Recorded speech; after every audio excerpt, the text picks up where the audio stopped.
You know, I'm starting to think that Republicans in the state of Arizona have some kind of weird fetish where they almost seem to get off on making Donald Trump continuously lose the 2020 election in their state.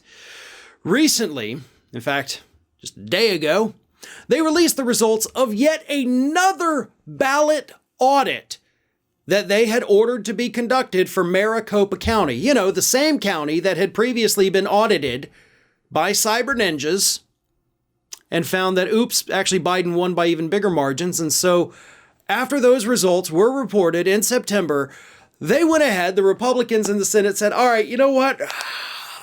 Let's do it one more time. Just one more quick little audit, 6 months, nothing too serious here. Let's just do it. And they did it. So what they did was they had this independent, group take a look at the servers and the routers and all of that from Maricopa County just to, quadruple check that everything was on the level. And they released their results this week and it said, Biden definitely still won Maricopa County by more than 10,000 votes. So effectively, for the fourth official time, they've made Donald Trump lose the state of Arizona for the 2020 election. Because let's recap, right? He lost on election night, a couple days after technically, right? So he lost the first time in the big election. Then he lost when they did the recount. Then they lost when they did the Cyber Ninjas audit. And now he lost again 4 times with this new audit that most of us didn't even know was taking place.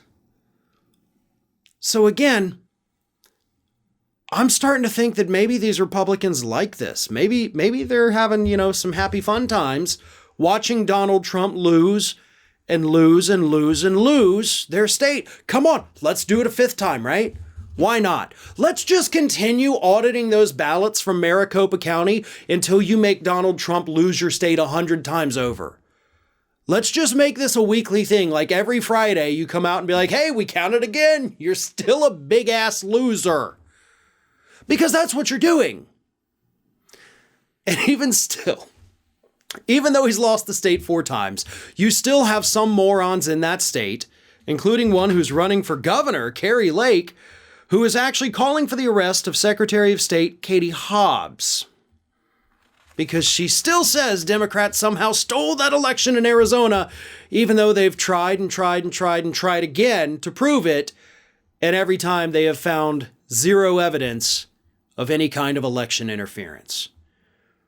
These people are nuts. Or they're, kind of deviants that really enjoy this in a creepy way. I can't determine right now which it is, but at this point, you gotta figure if they're gonna keep doing this, they're getting some kind of pleasure out of it. And I don't know what that means, and I sure as hell don't want to find out. But if we continue to see more audits coming out of the state of Arizona that continuously prove that Joe Biden won the state, then I think it's pretty safe to assume at that point that Republicans are clearly enjoying what's happening. And that's creepy enough, isn't it? But it is, of course, even creepier that you still have Republicans in the state who, after all of these tries, continue to insist that this election was stolen. It was not. It was safe. It was secure. Everything happened the way it should be. That is what we should take away from these audits. That is what Republicans should be out there talking about. Like, hey, our state is actually pretty dang good, right? You should be bragging about this. Not saying that it's all a lie in order to dupe the dumbest people in your state into voting for you. But guess which path they've chosen. Hey everyone, this is Aspen. And did you know that for the low cost of $0 per day, you can subscribe to the Fair and Balanced YouTube channel. We also encourage you to like, comment, and share. But again, click that subscribe button and help Aspen not be so grumpy.